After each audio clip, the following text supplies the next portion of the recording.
So in the recent reported deaths of the 5 people who passed away on the submarine vessel, the deaths were confirmed only a few days ago. I thought it was really interesting to speak about a few legal topics. The whole situation is wrought with liabilities. So I wanted to bring it to your attention in the wake of the summer season approaching, the vacation season approaching. A lot of people are going to do extreme tourism, extreme sporting activities. So I wanted to bring a few components, legal components, to your attention before you head out on your family vacation, so that as many people can arrive back to their homes safe and sound. Before I get into this topic and the various components that relate to the sort of risk takers and adventure seekers, this is the legal code, and on this channel we discuss legal topics and public policies and different laws that are coming down the pike. So if you're interested in that sort of thing, please don't forget to like and subscribe, and of course share with anyone else you think will find value. Also, I want to introduce that I have a medical tourism trip scheduled for July 2025. So if you're one of the many 40 million Americans and you're watching this and you do not have health insurance and you've been saddled with medical bills, that I implore you to take the plunge and come with me and a group of Americans to Colombia to receive health care at a fraction of what it would cost you to receive the same health care in the United States. Not only health care, but also dental care. Dental care is extremely expensive, even for those who have adequate dental insurance. It's a whole nother ball game. For instance, an implant in the United States starts at $4,000 and it goes upward from there. I've already spoken to so many people who said that they're saving for the implant in the United States, or they're taking out loans. The loan officers are actually now, there's a department in many medical offices where there's a loan department, a credit check department, so that people can get credit for any medical or dental procedures that you need. This wasn't the case 20 years ago, 10 years ago, but now doctors, medical providers have found a way to have you for you to be able to afford medical care, and that is to take out credit.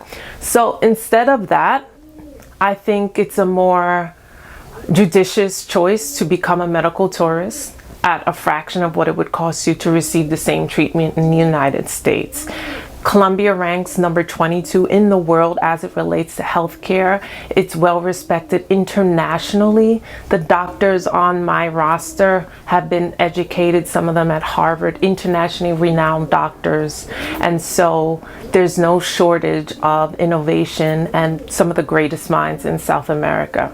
So if that's a concern for you, rest assured these are well-trained, educated doctors. Again, Colombia ranks number 22 in the world as it relates to healthcare, outranking both Canada and the United States, and it's internationally renowned for its cost-effective as well as robust and innovative healthcare. So take the plunge, and the link for that trip is in the description box. If you have any questions related to the trip, you can also contact the email that will be provided in the description box.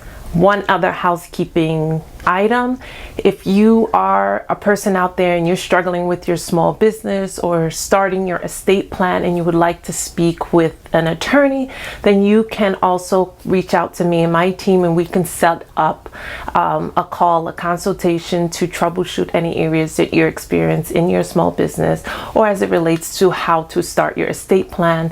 If you're around that time where you're beginning to start to think about it, but you need to speak to an expert, then you can click the link in the description box and we could schedule a consultation to at least get the gears going as to what your next step should be. So that's it for housekeeping. Now let's discuss this recent tragic event. So before we get into this topic, I wanted to discuss life insurance because that's the first thing that played out to me when I heard of the deaths. So we all know life insurance provides financial assistance for your loved ones after you die. You pay premiums monthly toward your policy, and so when you pass away, your beneficiaries that you name reap the benefits of your investment. There are two types of policies, term and whole life. I'm not going to explain the differences between the two because that's not really the nexus of this video. So pretty much insurance companies work that if you pose too much of a liability, then an insurance company may decide not to insure you.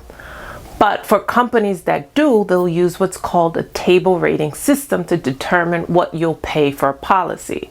With this table rating system, a person who's seen a high risk will be given a letter or a number based on your risk assessment. You'll then pay an additional percentage of the top of your premium based on that rating.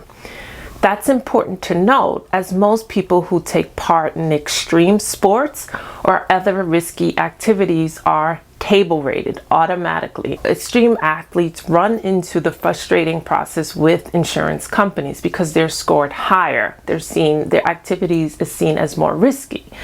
And most insurance companies do not want to cover them because there's a likelihood that the insurance company will have to pay out earlier than later because of the correlation that the activity poses a greater risk of death. In contrast, professional extreme athletes, emphasis on the professional, are classified differently because most are meticulous about what they do.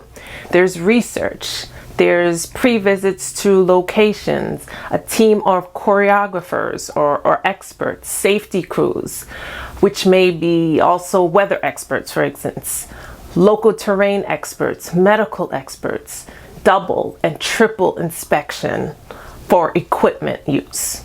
For those who professionally and not recreationally engage in dangerous activities, they have more employed risk analysis to help avoid any danger. Professional extreme athletes, although adventurous, pull out all the stops to mitigate risk, whereas those participating in sports recreation may not be as rigorous in mitigating risks and may even overlook risks, and in some cases think that the rules and regulation are an impediment to their adventure, as we know to be the case with this recent situation.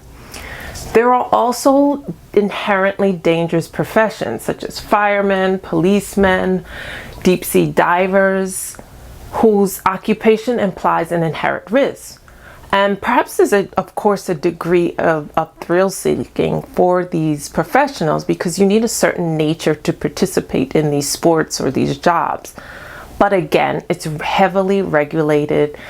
The equipment is tested and quality assurance and rules and laws. So they're not the same as extreme tourism sports, which don't receive the level of oversight that the professionals do.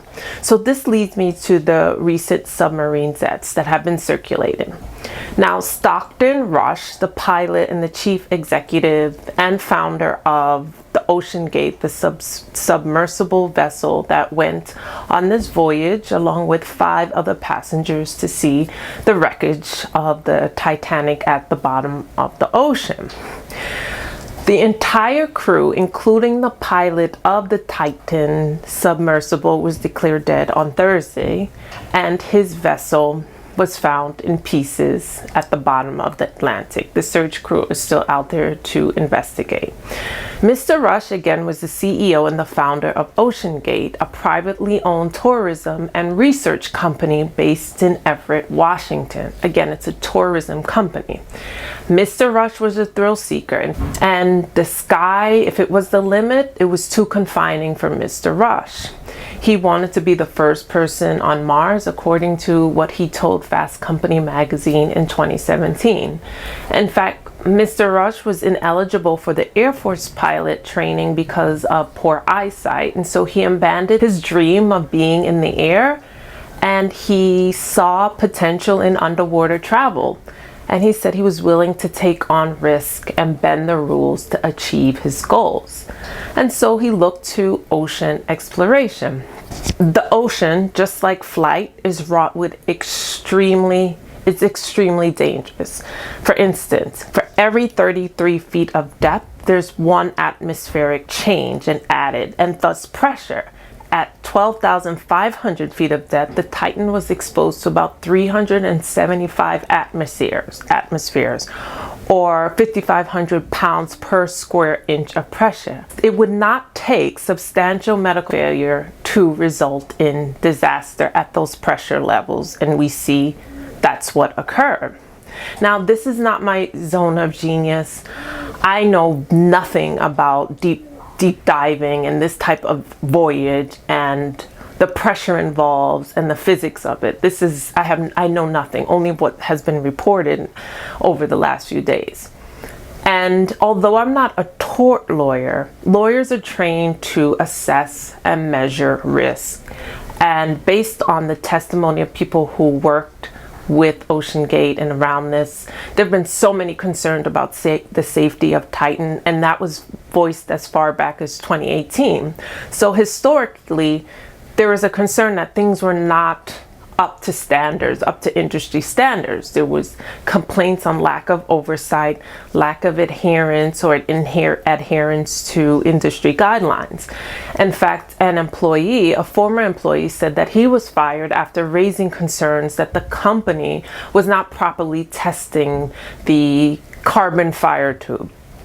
Most of the companies in this industry that are building submersibles and deep submersibles follow a fairly